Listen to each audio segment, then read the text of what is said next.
Hello, hello. Yes. Hello, everyone.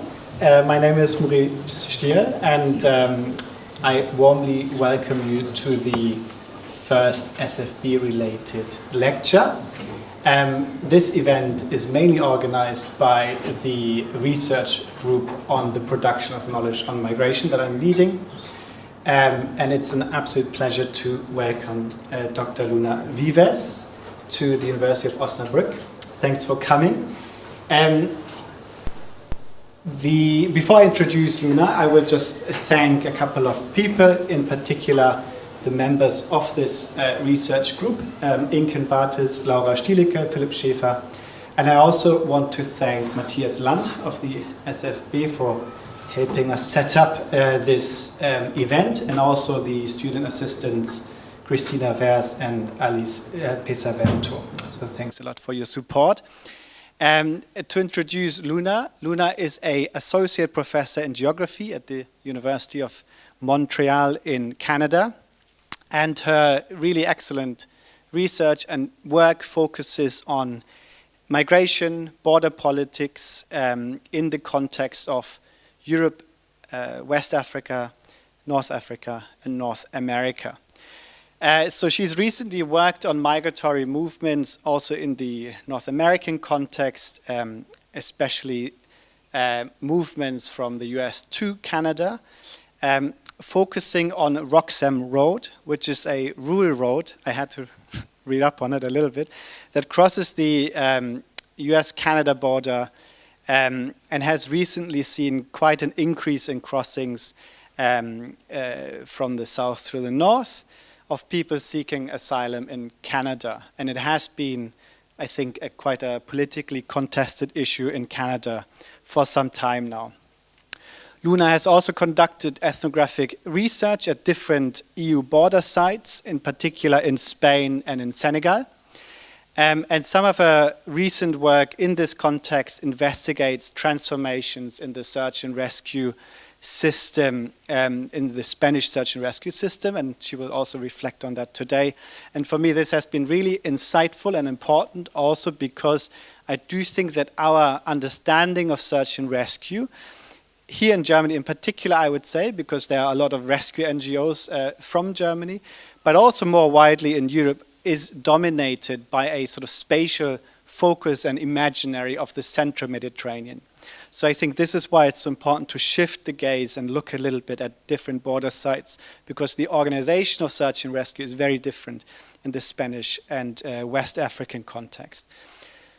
Luna Vives has also published very widely. You can just look up her work, highlighting differences in, as I just said, in forms of border control, forms of migration management, and rescue procedures.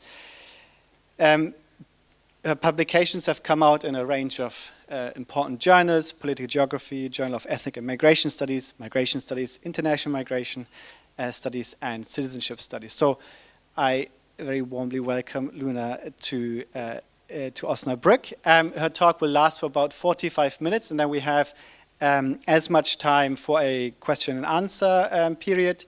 There's also a live stream, so we may also receive questions from online participants. After the lecture, there will be some drinks and snacks over here, so please feel free to stay with us a little bit longer. I'll hand over to you. Thank you. Thank you.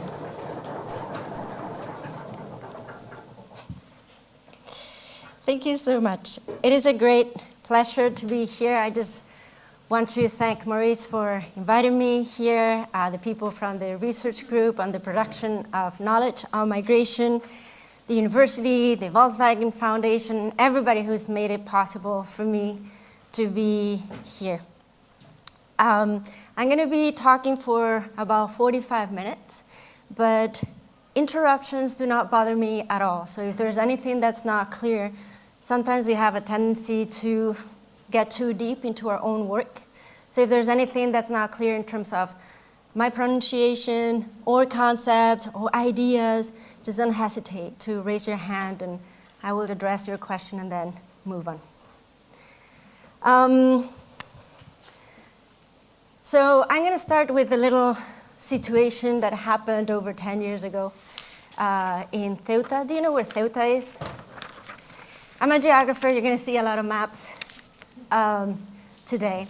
So on February 6, 2014, a group of between 200 and 300 migrant people tried to swim around the fence that separates Morocco from the Spanish exclave of Ceuta. The Guardia Civil, which is the military state security force in Spain, received orders to do whatever it took to, quotation marks, repel the people who are trying to reach Spanish and European territory.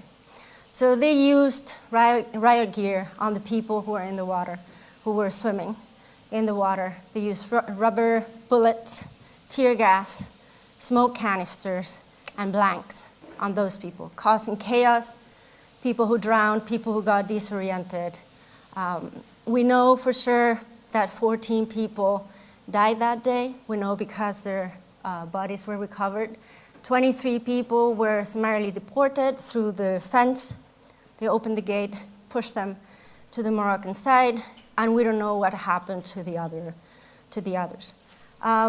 Search and rescue services, emergency services were not called to assist. It was heavy militarized. Why do I start with a situation that seems to be so far from the boats with the people that we're used to seeing? For several reasons.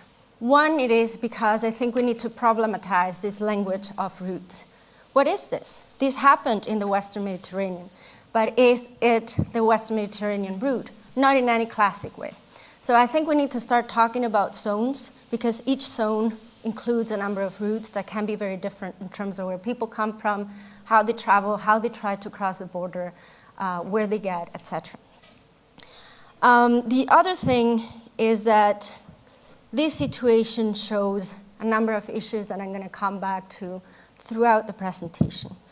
The militarization, the lack, the externalization. So cooperation, today I'm going to be talking mostly about Morocco, but we can talk about Mauritania, Senegal, Libya, Turkey, many other countries that collaborate with the European Union. Deportation, sometimes in context or under circumstances that do not respect the obligations that European member states have in terms of international protection. The violence that results from this. And also the marginalization of rescue services at the expense of the legal obligations that Spain and all other member states have acquired when they have signed a number of conventions. So this may seem like an atypical situation to talk about sea migration, but I think in a way it encapsulates a lot of the things, developments that I'm going to be talking about today. So in a nutshell, I'm going to be talking very briefly about the border. I am a border scholar. This is what I do, but I don't want to bore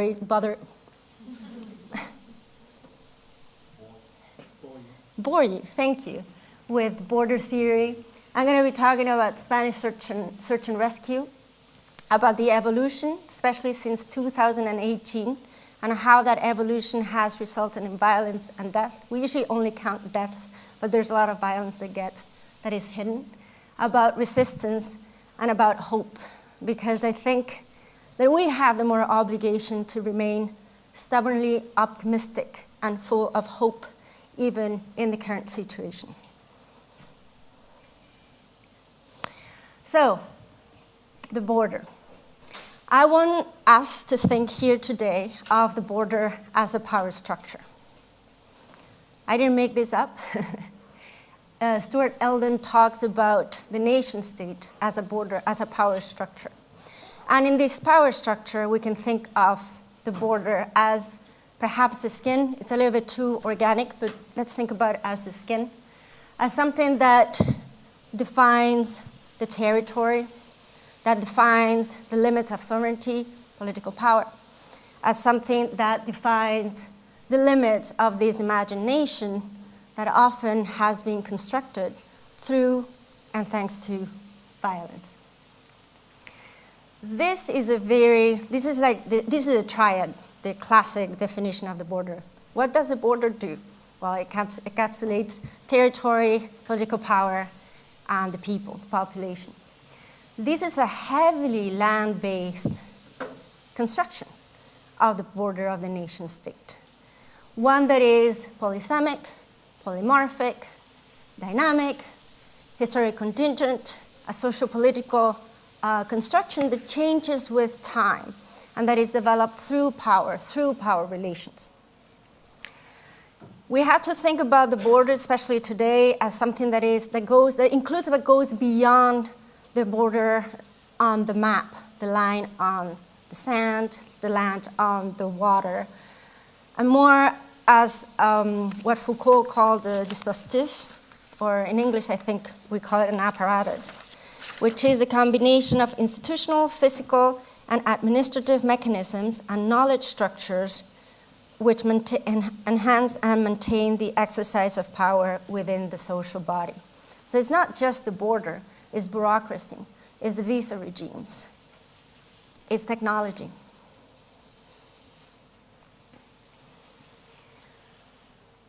In this construction, in this political organization of the space, migration, the movement of people becomes an aberration, especially not my movement, but the movement of certain groups of people becomes an aberration.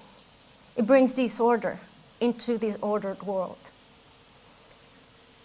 And it serves the purpose of containing specific populations into spaces of precarity, either through containing them in the spaces of origin and transit, or in positions of precarity once they have crossed that permeable skin.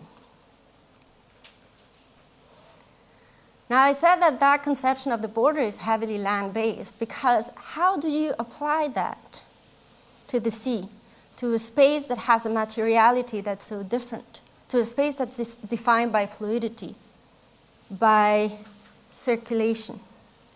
In reality, it's not a question that we should ask when we are talking about maritime search and rescue, because borders and boundaries are supposed to be inconsequential when human life is at risk. Any human life is at risk.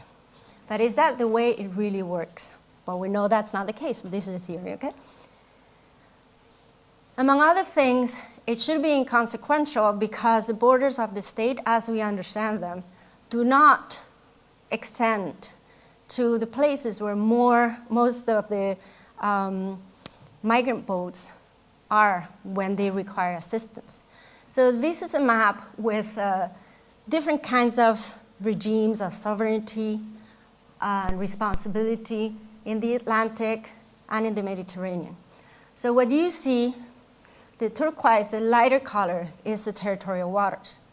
That is where domestic law applies. Then next you have the contiguous sea, the exclusive economic zone. Some law applies, but not all. And then you see the boundaries of the search and rescue regions, the responsibility zones.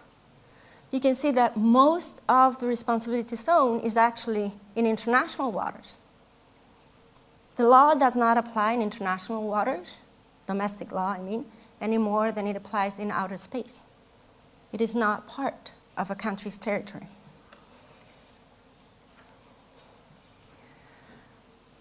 So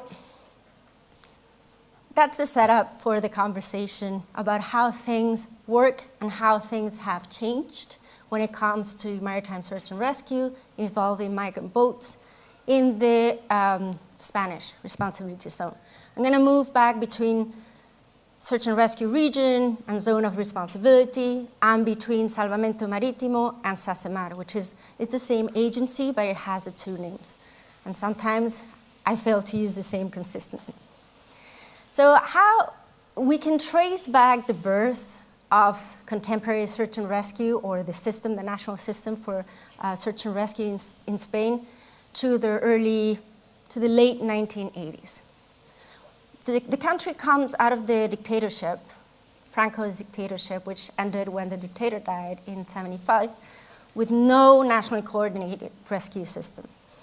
We have, I think, 14 boats. They're very small. They're ribs, like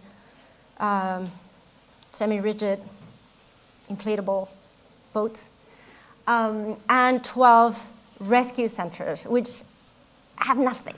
They have nothing. So in the 1980s, Spain is beginning to rejoin the international community. Spain starts signing agreements. It was a very isolationist regime. So in the 1980s, Spain, for example, signs a lot of conventions, joins the European communities, which will become the European Union later on, passes a new port law in 1992, and as part of this, they see the need. Also, there's an increased maritime traffic, lots of accidents happening. Migration is not part of the conversation, but they see that we need a national rescue system. Also, Spain is signing and ratifying different conventions, mainly the Safety of Life at Sea, which is a convention that was born after the Titanic sank. So, it's like to improve safety regulations in vessels.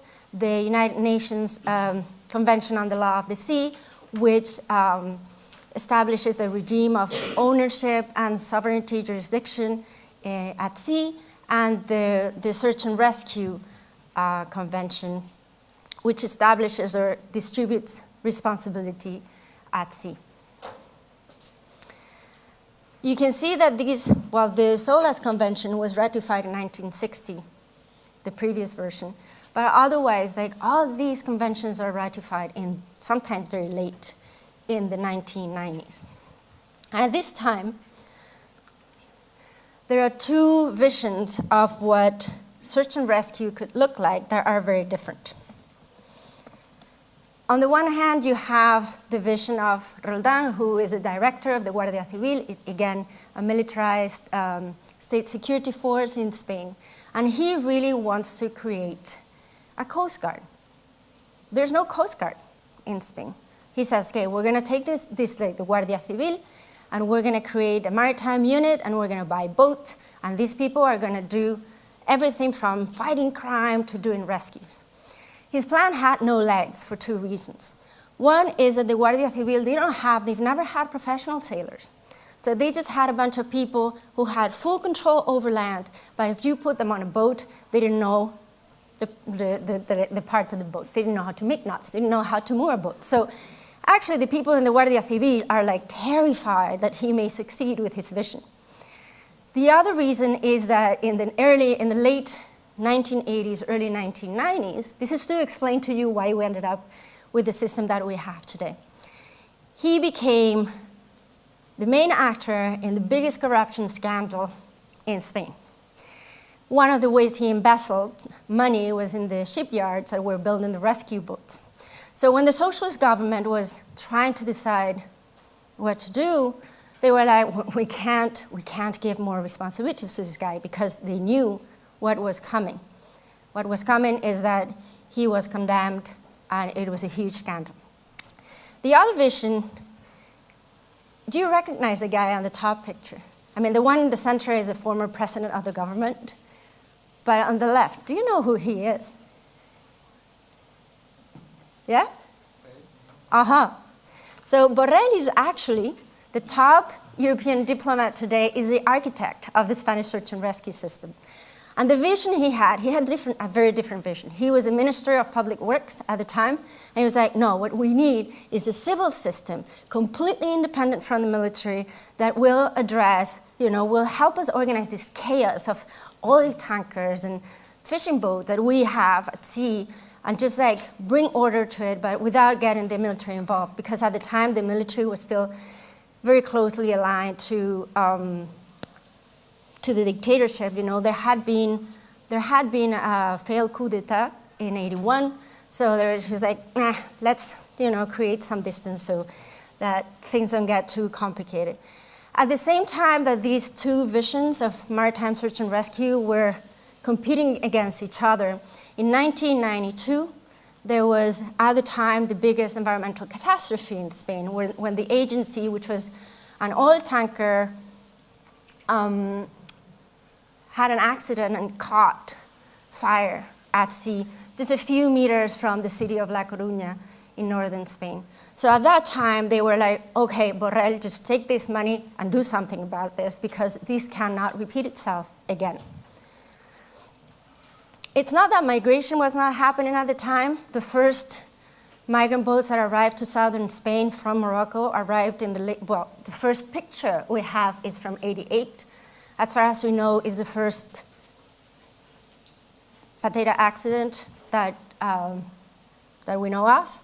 And the first boat that arrived to the Canary Islands also arrived in the early 1990s from the Western Sahara using a very well-known fishing route. But this environmental disaster was a bigger issue, especially when faced with the expectation from the European Union. Migration kept increasing, migration by sea kept increasing.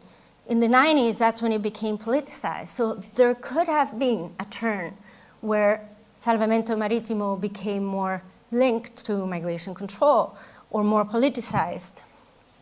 But it didn't, because almost 10 years to the day after the agency, there was another even bigger environmental disaster exactly in the same area, northern Spain, where the Prestige, a very old oil tanker, cracked in half and leaked 70,000 metric tons of crude oil. It was a huge environmental disaster. So this reinforces the environmental mandate of the agency and moves away, keeps it kind of protected from all the discussion about sea migration. It's untouchable. The agency is untouchable at the time. So for almost 30 years, less than 30 years, but between 93, when it was created, until 2018, it just, basically, if you look at the plans, the search and the rescue plans and the emergency plans for the agency, it doesn't budge. All it wants to do is acquire more assets, most of them with European money, and keep these let's protect. Their motto actually is to protect life at sea. Acquire assets, improve coordination, horizontal and also vertical, with other European agencies, with global management systems. But it doesn't change anything. Even, I don't know if you remember, in 2006, there was the first so-called Cayuco crisis. If you hear me say the word crisis, there are always a lot of quotation marks around it. But in 2006, 2008, 30,000 boats arrived in the Canary Islands.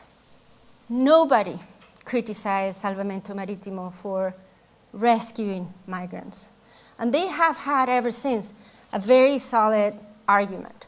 They say, I'm a rescuer, I don't rescue migrants, I rescue shipwreck victims. They haven't budged. That all changed in 2000 these are the assets that they have today. This is the most recent map with the assets. So here you can see that they have 19 MRCCs, or regional coordination centers, plus one national coordination center, which is not by the coast, is in Madrid. They have 6 strategic bases. That's for environmental catastrophes. That's the inheritance of the many environmental disasters involving oil tankers. Then they have 4 multipurpose boats, 80 meters long. They're huge things. They have 9 towboats between 60 and 80 meters long.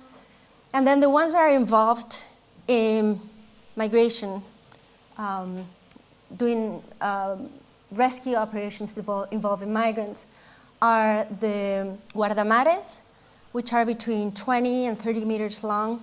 They're a little bit slower, but they have a huge capacity. So they're very active in the Canary Islands. The salvamares, they go over 30 knots at sea, so they're the faster ones that they have. They're much smaller. The older ones are 15 meters long, and the newer ones are 20.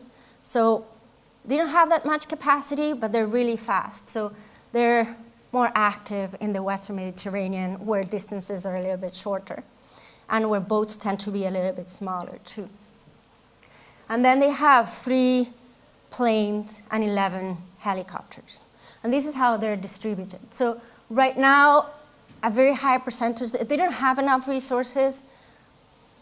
It's not bad, but they could use a lot more. And a lot of the resources, especially the guardamares, which are the ones that are most useful for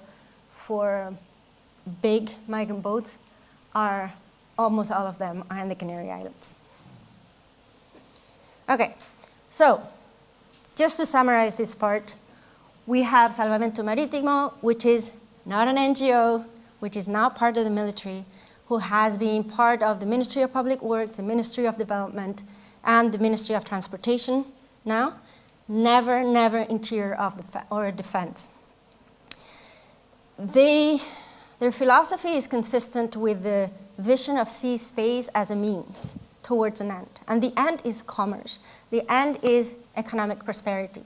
And with the understanding that there are risks to commerce that uses the sea as a means of transportation or as a space for transportation. So these agencies are there to manage those risks. But the agencies fantastically ill-suited for law enforcement or border enforcement. It's just not their job. It's just not their job. So they're not armed. They do not want to be armed. They don't want to be linked to the military, at least in principle. They're just there to rescue people. And this is at odds with this vision of ocean space where national security and human security are seen as incompatible. You have to do one or you have to do the other, but you cannot do both. I'm going to come back to this.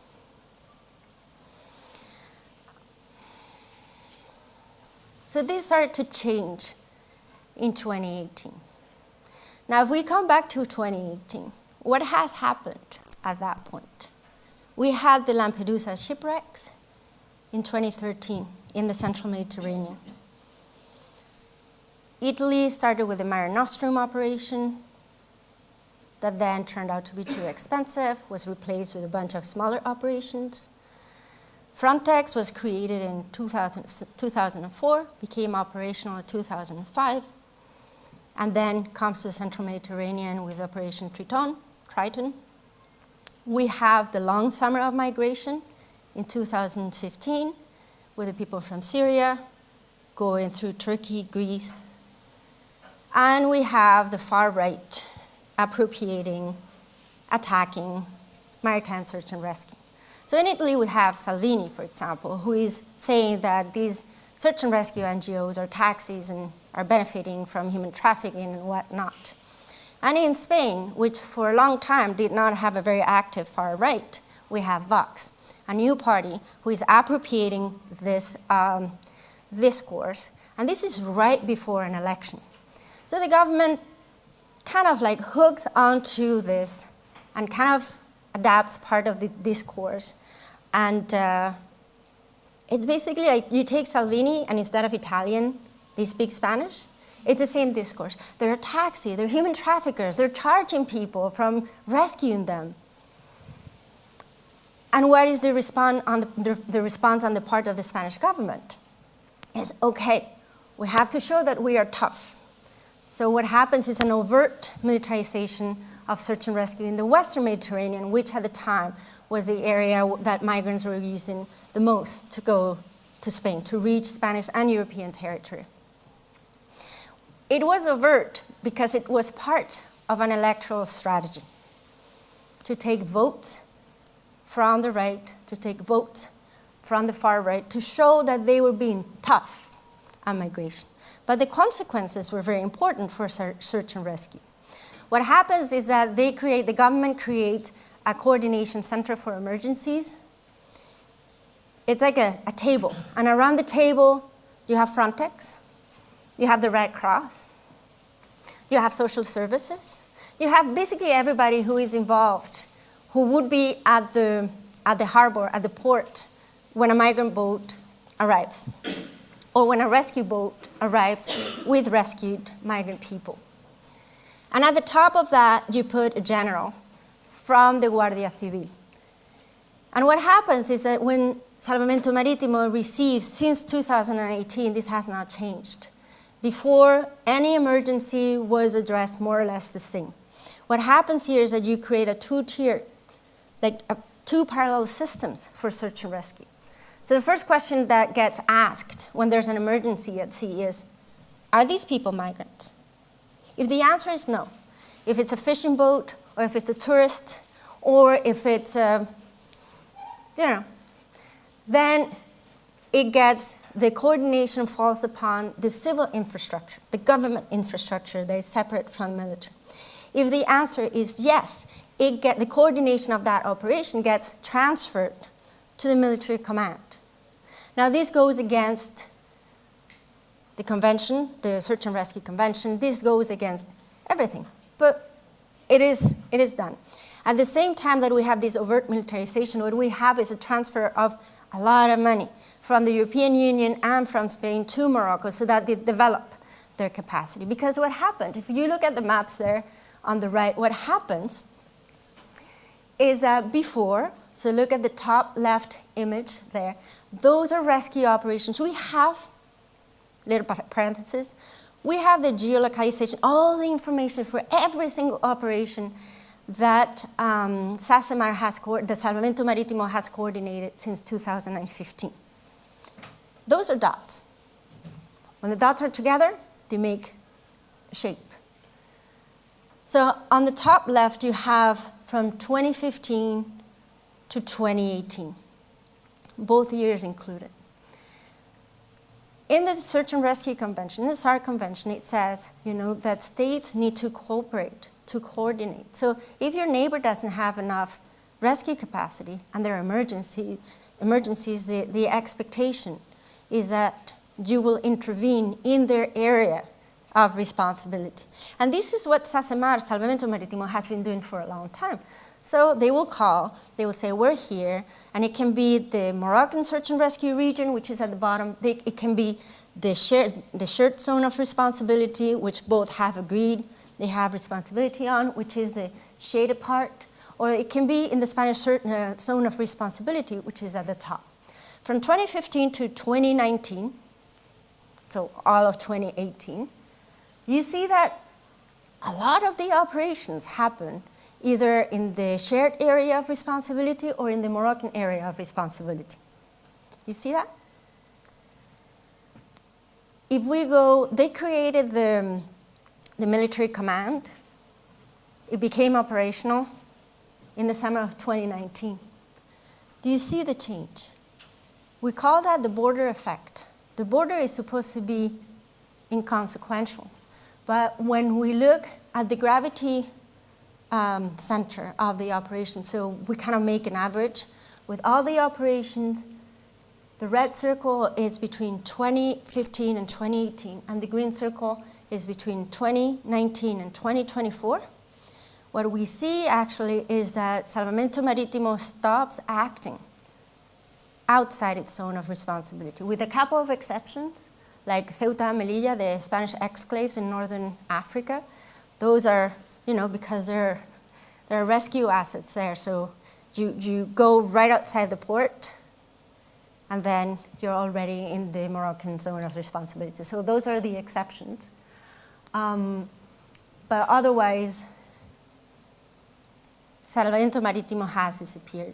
To compensate for that, to develop Morocco's rescue capacity, as I said, Spain and the European Union transfer a lot of money. The problem is that we don't have information about what happens there. That's one of the biggest challenges for the people who study maritime search and rescue, is that we do not know what's going on. We go from having information like, these are like all the migrant boats. We know when the rescue operation happened, how many people were involved, what kind of boat it was, latitude, longitude, time of the day. Morocco, we know nothing. We have no idea what's going on there. So basically, we have a combination of militarization, externalization, hypervisibility of the phenomenon as a whole, but invisibility of the circumstances, of the people, the personal stories. We don't really know. thanks to the humanization, and the result in this area is an increase in violence and increase in death. Again, here we're just guessing to a large extent because we do not know what's happening when Morocco intervenes. Morocco has been a partner of Spain and the European Union for a very long time. Since the early 1990s, Morocco has cooperated, but mainly at the land border. So here, the image that you have there, top right, is the fence between Morocco and Spain in northern Africa in 1997. I didn't add a picture of what the fence looks like today, but it does not look like that. And it's only in 2018 that Morocco and Spain start cooperating at the land border. And in these conversations about what are you going to do, what can you do, how many boats you want, how many money do you need, when it comes to the Western Mediterranean, the conversation is a little bit different. But when it comes to the Canary Islands, the issue of the Western Sahara is central.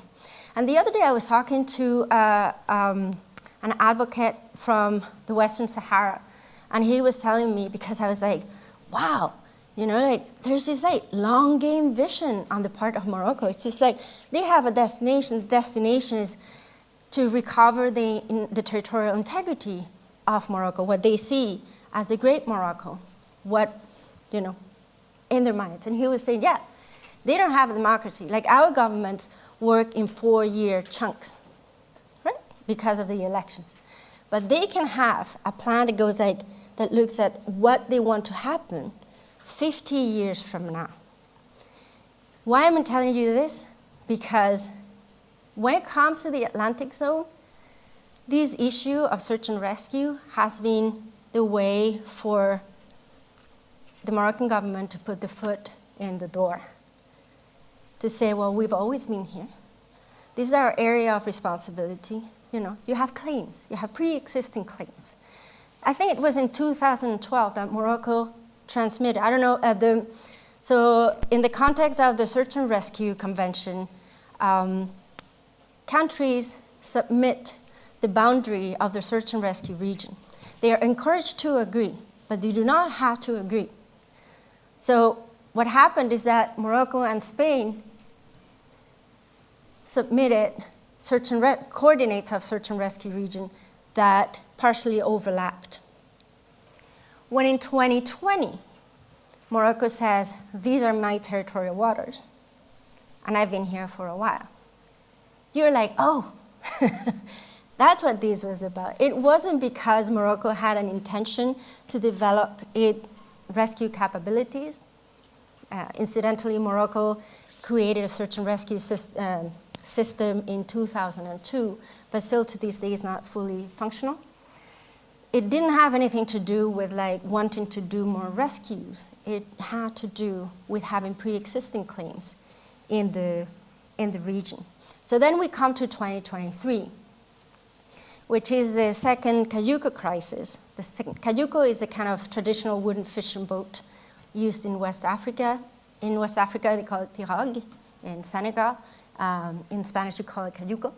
And here, things are still very, very messy. So we don't, the same way that before with the Western Mediterranean, I was like, well, this is what happened, this is the outcome.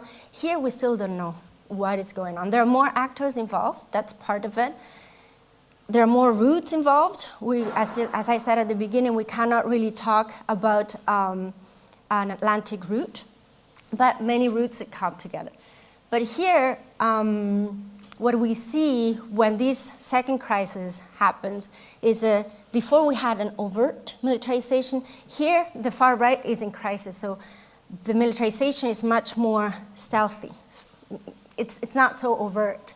And the crisis management committee that is created does not involve Frontex for one, and is all civil. So it's all like social services and the different ministries, mainly to coordinate between the regional government, which is overwhelmed, and the national government, which has responsibilities in terms of asylum, in terms of protection of unaccompanied minors, etc.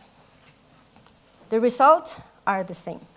So how does this fit in the European context, which, well, it's very consistent in the sense that, you know, we are moving from these, a few years ago we talked about the humanitarian border, you know, how this like balance that has always existed between care and control, between seeing migrants as people who are at risk, and now, you know, seeing migrants as people who are a risk, difference, not both at risk and a risk to national security, to something that's much more repressive and who doesn't care about the optics of humanitarianism that much.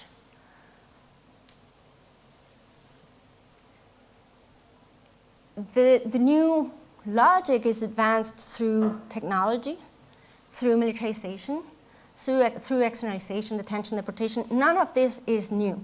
But the thing is that it's becoming more coherent. I think there's like a kind of convergence throughout the European Union. And we don't know yet what the European Pact on Migration and Asylum is going to mean to this, especially this like section on crisis and force majeure, major force. It's one of the elements that allows governments to suspend their obligations, their regular obligations towards asylum seekers, towards what is that going to mean in terms of maritime search and rescue? What is that going to mean for Salvamento Marittimo, which is like a strange creature in these environments, right? An agency that's not military, that's run by the government, that does what the Search and Rescue Convention says we have to do. How does this fit into this environment?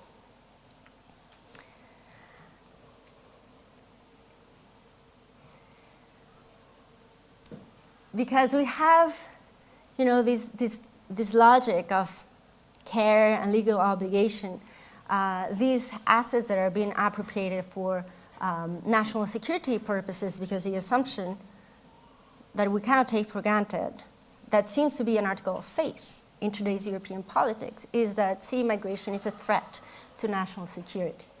We have is a two-tiered search and rescue system, as I said, that addresses migrants and the rest differently, but that in the absence of safe and legal routes to migration leads to death. Yes, this is what we always talk about, but also violence that can take the form of being unable to get an appointment to request a visa, violence that can mean difficulties, obstacles towards family reunification, waiting times, imposed waiting is a form of violence, deportation to the desert. I don't know if you recognize the boat out there, is the Adriana, which is a boat that sunk with probably 750 people. And it was particularly jarring when that happened because it was just a few days from the time when the Titan, the submersible, with the 5 very wealthy people who went down to see the wreck of the Titanic. You remember that? So just a few days away from each other, we have an accident that mobilizes, 5 countries? Resources, like there's no end. Nobody's looking at the price tag. And then 750 people whose boat was probably sunk by the Greek Coast Guard, and nobody is looking for them.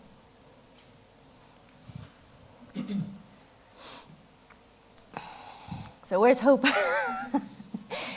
I was like looking at this blank slide for a long time. I was like, okay, there has to be hope. There has to be hope somewhere. And I was like, okay, I'm going to look for hope in my archive. So I go back to my newspaper clippings, and I'm looking for hope. This is a real newspaper page. I didn't put it together. It's great, you know. It has like Senegal giving permission to Spain to move military assets to control the coast, and it has the Red Cross, and it has all the boats who are getting to the Canary Islands, and it has a Spanish politician asking for the European Union to just like do something. You know, it's like, we have to coordinate this thing. You know when this was published? 2006. We've been having the same conversation over and over and over and over for 18 years. And what have we done? Nothing. This is a picture of a boat that left Mauritania and was found in Brazil many, many weeks later. Because what we have done with that is force people to take, we've known for a very long time, you can't stop people from migrating. The only thing you do is like force them to take more dangerous routes, put themselves on the way of harm, on harm's way.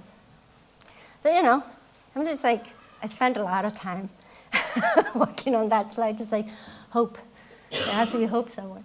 And hope is in resistance, right? Like we talk a lot about Europe's border spaces have become deathscapes, constellation of deathscapes, where, Catania and Lanzarote and El Hierro and Motril and all these places are joined in their experience as spaces of death and violence. And this is what we know, right? I was like, but at the same time that this is happening, there are groups of citizens who are organizing to say, you know what, this is not right. And for me, anyways, this is where hope is. This is civil society organizing like in different places, sometimes along the route. These are very local groups. You have, for example, the people from Bosafi who are in Dakar, who are trying to keep people informed, if you want to migrate by sea, this is what you're going to find, and other things. You have the people from the Solidarity Network with migrant people in Lanzarote who are just like, it's not even an NGO. They're not organized in any formal way. There's a group of friends who come upon migrants at different points in their journey and get together to say, this is not right. And they put pressure on the government, and they're very active politically through their work and through their unpaid work. You have people like Patuca Fernandez, who is the lawyer up there, who leads a team of lawyers, who has been like demanding that the Spanish government be held accountable for the violence and death caused by border policy, and they're doing this for free. You have people like Haridian up there, top left, and her friends in El Hierro. They make sure that the graves of unidentified migrants are clean and kept, and take pictures of them, so if ever the families are found, the people are identified, they will know that they have been treated with care and dignity. You have migrants who have organized to demand a regularization. There's a huge popular legislative initiative, ILP, in Spain right now, spearheaded by a Senegalese migrant who is now a citizen because he's been in Spain for 20 years. And it made it to parliament. And the parties are talking about how, not if, but how they're going to regularize perhaps 500,000 people. There's hope also on the grassroots protest against the European Pact for Migration and Asylum. And all these movements, they're linked to other causes, like what's happening in Palestine. Like they're linked. They don't see this as two, and I don't see them either as two separate issues, but part of the same fight. They're linked to the search and rescue NGOs in the central Mediterranean. They're linked to organizations like Caminando Fronteras or Alarm Phone, who operate at a different level. I think there's hope in this resistance, which may not be coordinated always, but sometimes is. There's also hope in the resistance that comes from unexpected place. I'm coming to 45 minutes, so I'm going to go a little bit faster. And this unexpected place is the union.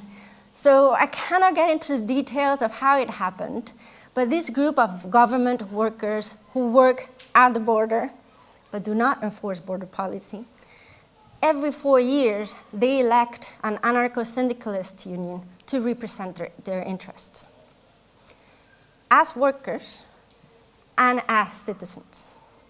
As workers, they do this, well, because the union has been very effective, improving the working conditions of its members.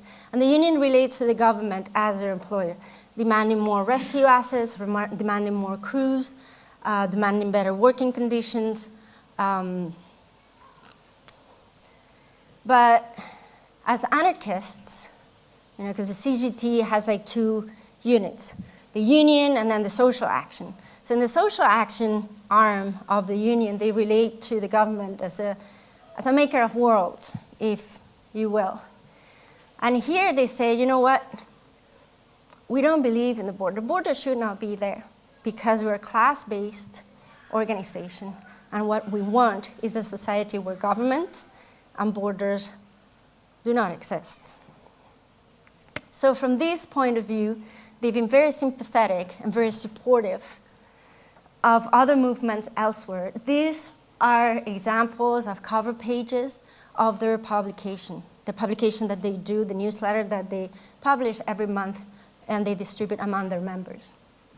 Supporting initiatives to protest border violence, denouncing the situation on Spanish beaches, denouncing that some lives are deemed more worthy of rescuing than others, and supporting the plight of other activists throughout Europe. So, in this sense, I also see them as being part of this constellation of resistance, which gives me hope. Just the fact that these orange boats are still there, day in and day out, they still exist, they haven't been erased from the seas, I think is a reason for hope. And that's it for me. Thank you.